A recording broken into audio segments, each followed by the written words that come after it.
Welcome to EPG Pathshala. This is the module on Rothman's Models of Community Practice, part of the course on community organization for the subject Social Work Education. I am Mollishri Vyas, Professor in the Center for Community Organization and Development Practice in the School of Social Work at Tata Institute of Social Sciences, Mumbai. It is hoped that this lesson will help you to become familiar with the conceptual framework of Rothman's models of community organization and the interrelations between the three models, and also the relevance of understanding these models for community practice. As you know, and we have discussed in an earlier lesson, community organization aims at engaging with communities to develop local leadership and capacities to work towards a progressive change in their social, political, economic and personal conditions. And there are several ways of organizing communities which depend on a range of factors such as situations, the degree of change, the participants and so on. So a model is essentially a theoretical construct which encapsulates the complexities of the field. It details certain components of practice, and in a sense it really seeks to explain what the field is about. For certain practitioners, the models as theoretical constructs can be very useful to conceptualize practice. They can help to find answers to what is to be done in the field and explanations of what is happening in the field. One of the critiques of models and constructs such as this is also that they tend to simplify the complexities of the field. But to understand this dynamic, let us start with the discussion on Rothman's models of CO. This was in the 1960s that Jack Rothman introduced three models of community organization practice. This work of Rothman's is extremely critical for the study of community practice because it has formed the base of further theorizing on this subject, and all the subsequent work on model development has actually taken place based on the work of Rothman in the 1960s. Interestingly, after his initial work, he himself reviewed and revised the models, and the redux that he came up with some years later is also discussed in this lesson. The key models of CO as explicated by Rothman are locality development, social planning and social action. Locality development is basically about community participation, and it talks about the fact that collective participation by the community in decision making processes from the time of deciding the goals to achieving the goals. This is extremely critical in community work, and as a framework it includes self-help, development, democratic processes, local leadership and voluntary participation, voluntary cooperation. Now to understand the nature of locality development, I would just like to point out the key aspects. The first is that the community is at the center of the change effort. The social worker or the community organizer would essentially be a facilitator to the process and may in fact be from within the community itself. And the emphasis is on self-directed change by the community. So you find traces of this model and this type of community practice in contemporary times as well. The strength of the model and the idea discussed in the model is that it is community led, and that it would lead to community empowerment because it's basically about developing their capacities and their ability for change. The second model of social planning is different because there is a clear role for social workers and external agents to participate in the change effort, and it refers to problem solving and a technical approach for community development. Social planning is generally adopted in cases such as delinquency, mental health, housing, health, education, social welfare. So these are the sectors in which one would find social planning actually being very predominantly used. It aims at a rational, planned and controlled change of the conditions in which the community lives. So planning rationally identifying needs and matching needs and resources, these are the core elements of social planning as outlined by Rothman. And there is minimal scope actually for community participation, but though you would find that there are spaces for participation by communities, but that's not really so much the idea, because the character of social planning as a model is also more technocratic in nature. So in these type of spaces you will find experts and people who have maybe a formal education, knowledge of that sector, those issues, who are engaged in planning and executing the process of change. But they would have perhaps participation of the community. It could be more to a limited extent. Another feature of social planning is that it may take place, the social workers' role, the community organizers' role would be located in a context where social work is perhaps a secondary goal of that situation or that organization.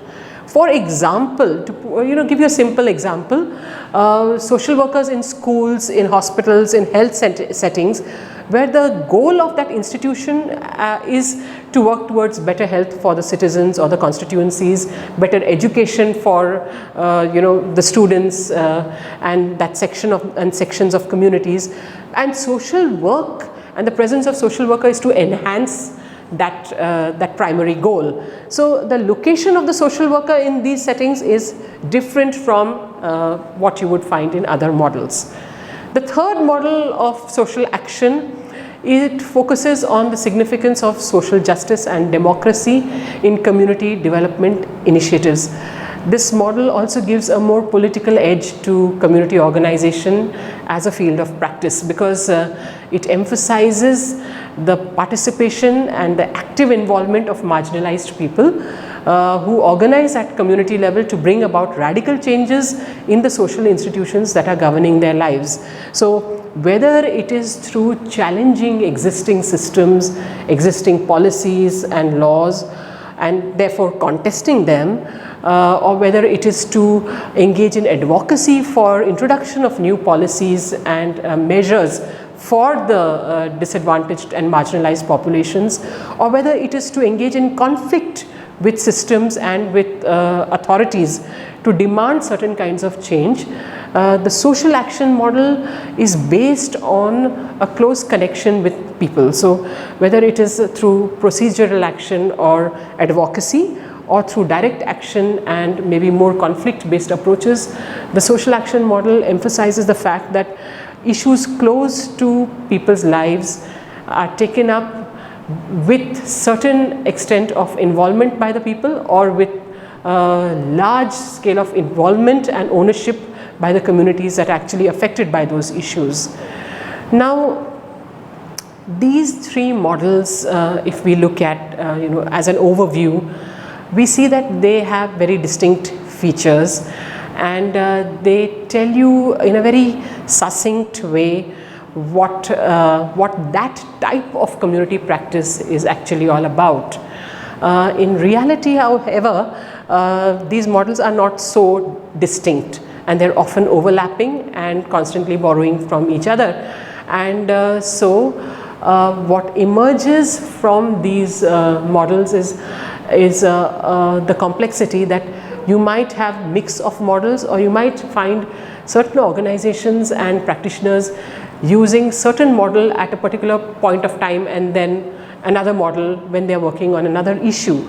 So for example, an organization that is working on say education, the question of education for disadvantaged populations or particular constituency such as children on the streets, might be engaged in actually involving the children and working to get resources to address the needs, the education needs of that set of children that they are working with, and adopt a more social planning based approach. But if required, they could be part of advocacy initiative to actually demand certain initiatives and policies from the state in response to the needs of this section of the population. So you can see a mixing of two models such as social planning and social action on a particular issue by a certain set of practitioners and an organization. So this is this element of the mixing and phasing of the models lends more dynamism to Rothman's models and has been discussed in this manner in some of the literature that you will come across when you're reading on the models.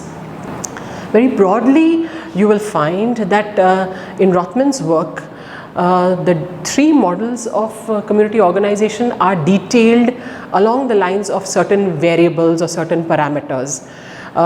These are firstly the goal. So what is the goal of community practice in a given situation? The second is what's the strategy that is adopted for work in a particular situation on that issue? What are the tactics and techniques that are used? What is the role of the practitioner in that context? Because these would also differ depending on several factors and the whole situation in which practice is actually being taken. What's the medium of change? What kind of an orientation exists in the practice? What's the boundary? What's the client or constituency? Who is actually being worked with? So who's the focus of the practice and the change effort? What's the interest of the community? What is the conception of the client population or the constituency that one is working with? And what are the strategies for empowerment that you find in this particular model? So the models are delineated based on certain variables, which you will read about in the lesson that is detailed in the write-up. So to summarize what I have just spoken, I would like to say that Rothman's work is extremely central to conceptualizing and theorizing about community organization because it has been the basis of much work in subsequent years. It has really encapsulated the complexities of community organization practice effectively within a three-model framework, and then it has been reworked to adapt to the dynamics of practice.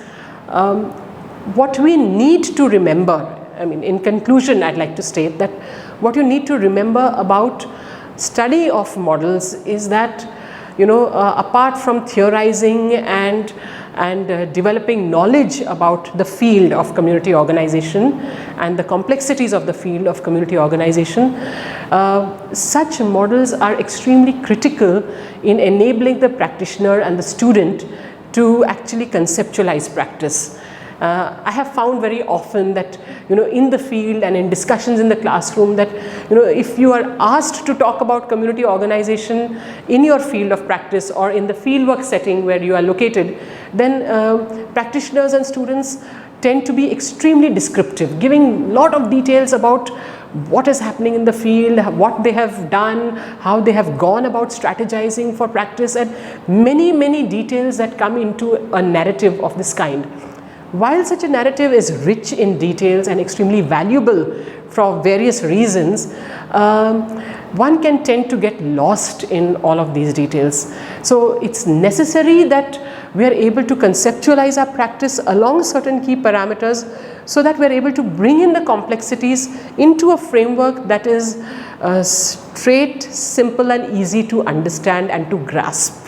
And I think that the models by Rothman and other scholars, which we will discuss later, I think these models really give us good frameworks with which we can approach the field and understanding the complexities and the dynamics of the field. Thank you.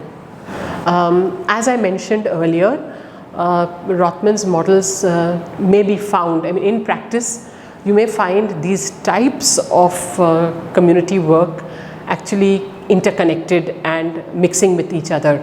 So when you look at interweaving of the models and try to understand models from that point of view, you will come across what you will encounter the manner in which they connect with each other and what the implications are of that kind of practice.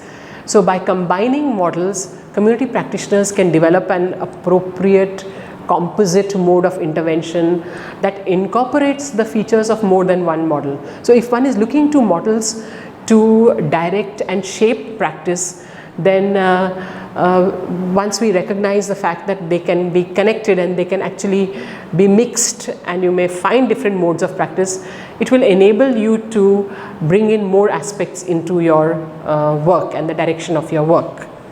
So let's look at bimodal interventions where you find more than one of these models actually in practice. So the first would be of development and action, these two models together. The most appropriate example of this type of intervention mode of community practice is perhaps the community organizing interventions, and where you find an element of working closely with women, with certain constituencies, certain sets of communities, and to build their own abilities, to build their skills, to address their issues through their own initiatives, and at the same time taking action and engaging in advocacy on their issues. And so feminist organizing is really a good example of the connection with the community and the direct contact with them, which is a feature of the locality development model, and social action where the goal is towards certain kind of change and towards empowering outcomes for the community. The second bimodal intervention could be of social action and social planning.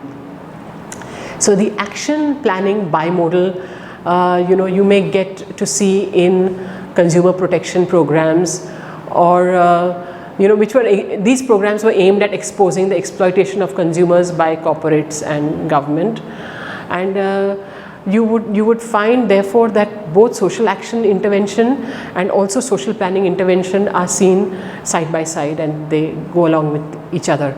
Essentially this type of practice would imply that there is a concrete agenda, that the community or the organization or a set of people have come together with a certain agenda.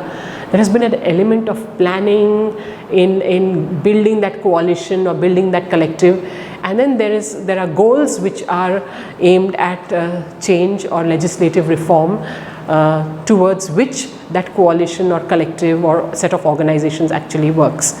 It would commonly be found in most countries where there is a fair degree of lobbies and sets of people and constituencies already organized or coming together for a particular purpose. The third example of this is advocacy and planning, and here you find that rights-based advocacy organizations engaging the services of professionals to prepare funding proposals or getting government support for their advocacy movement.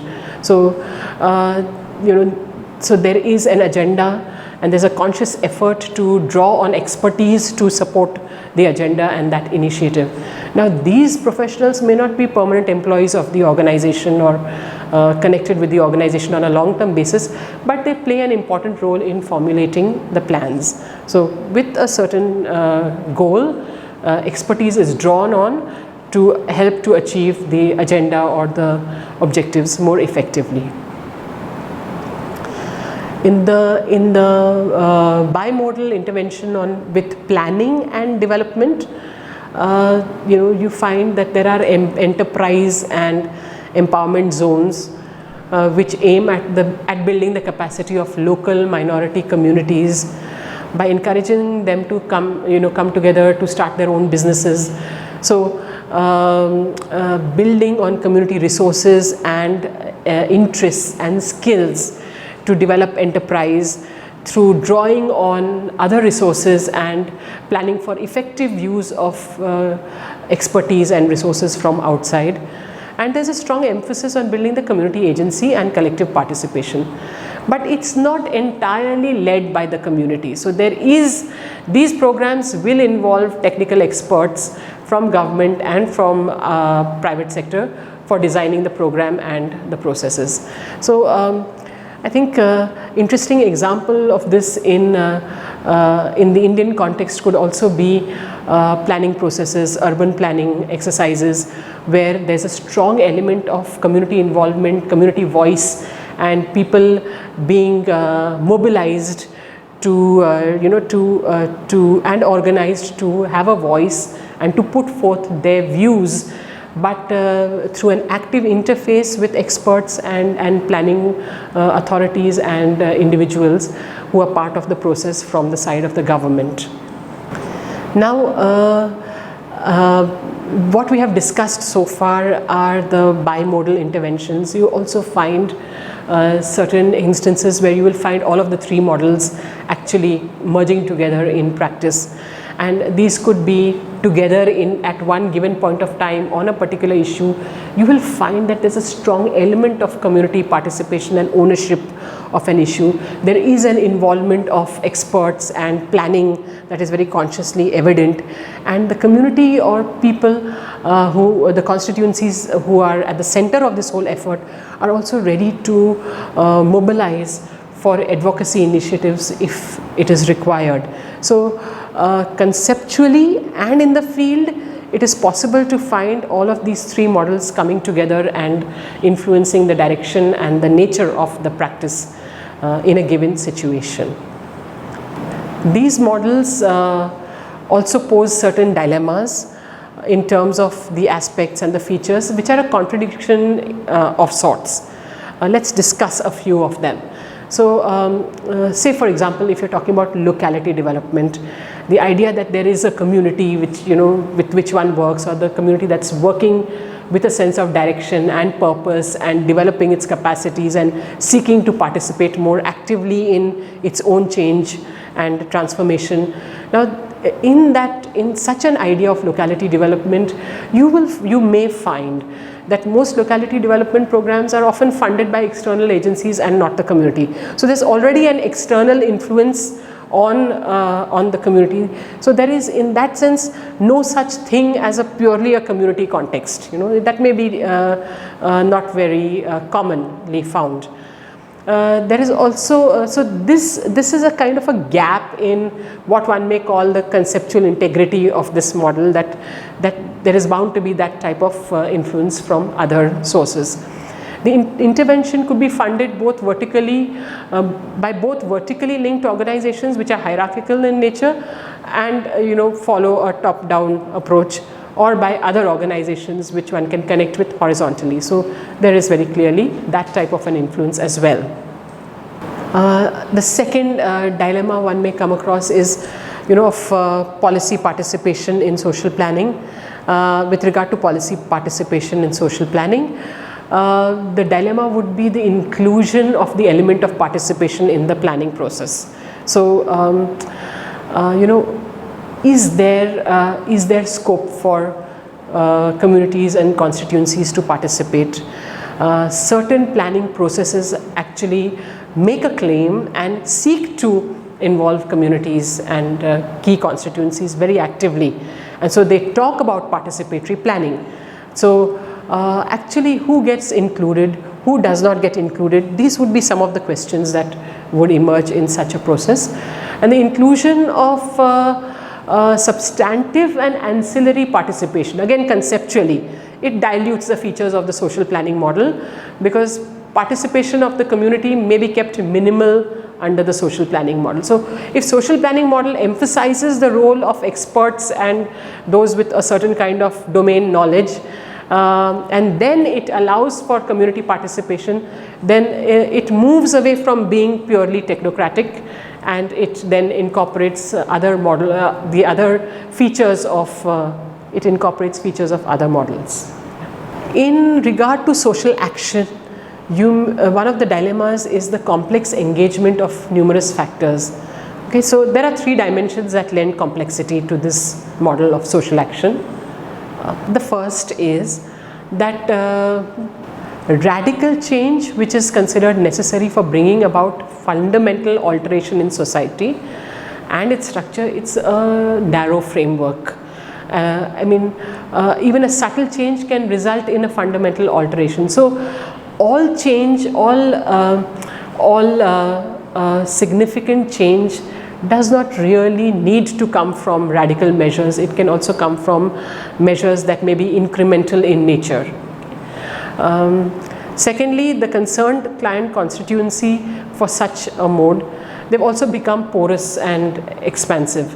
So originally the social action model was designed to organize, was aimed at discussion of organizing the disadvantaged and marginalized groups to raise their voices.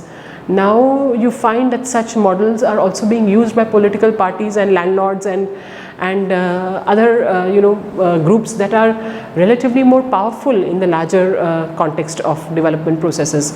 So what you see increasingly is, in a sense, an adoption of the language of participation and struggle and protest and working through more radical tactics, an adoption of all of these by constituencies and sections of population which are much more powerful in the larger scheme of things. So this may work to the disadvantage of other sections of the population, but perhaps this is a point that we will not get into right now.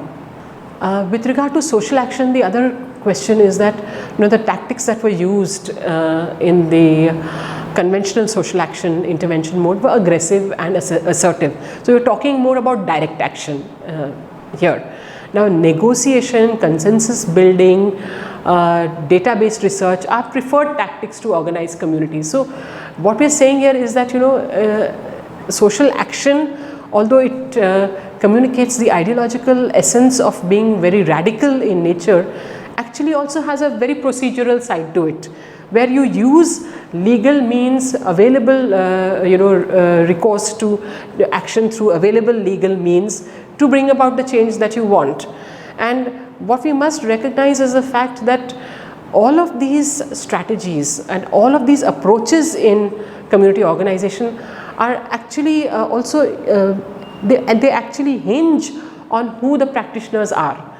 So if you're talking about people who are distant from the affected constituencies and the disadvantaged population, their willingness to engage in direct action may be limited. So who is willing to use what type of strategy is an important question that we must consider, because the strategies, the radical nature of the strategies or the more procedural nature of each of these strategies actually emerges because of who the practitioners are, their own background, social, economic background, orientation, their experiences, their belief in systems that have worked for them or systems that may not have worked for them. So it's really the identity of the practitioner and their organization also shapes what kind of approach is actually adopted. So while we have talked about these 3 models of community organization practice, for the study of these models and for future study of other models, we must bear in mind the fact that practitioners, there is subjectivity in all of practice, and practitioners have views, they have values, they have beliefs, and these determine the direction of the choices that they make. So over time, these 3 models, which were initially formulated as self-contained and ideal type, they've become more flexible and overlapping, and there is now a growing need for multidimensional community practice approaches rather than rigid frameworks that forcibly categorize community practice methods.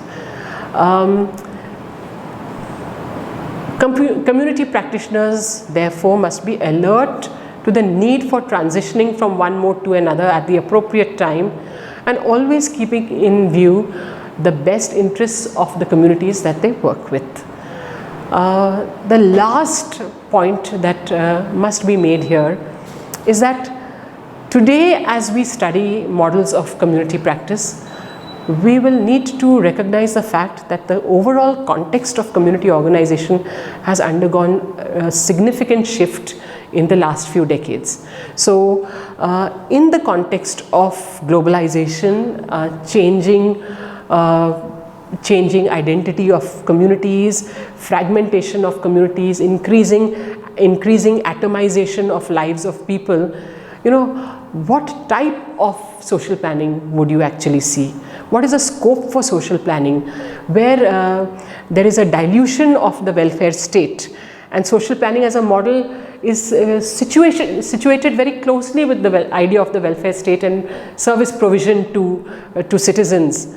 Now, where there is a dilution of the welfare state itself, what is the kind of social planning that we are actually talking about?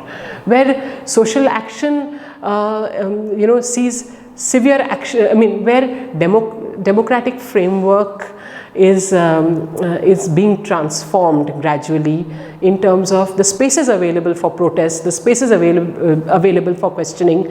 What is the type of social action that actually is possible, feasible, and actually can be engaged in by people? Where communities themselves are in certain contexts actually being dismantled, where there is large-scale migration of people, forced migration of people, where communities are being broken and rebuilt by new housing projects and such projects. What type of locality development would you actually see? So as you proceed with the study of community organization practice, you must keep this point in mind that, what is the context in which you're trying to understand all of this literature on community organization, and the fact that the context will deeply and really influence the scope of work that is possible for you. So the references for this lesson are included in the e-text that is given to you. Thank you.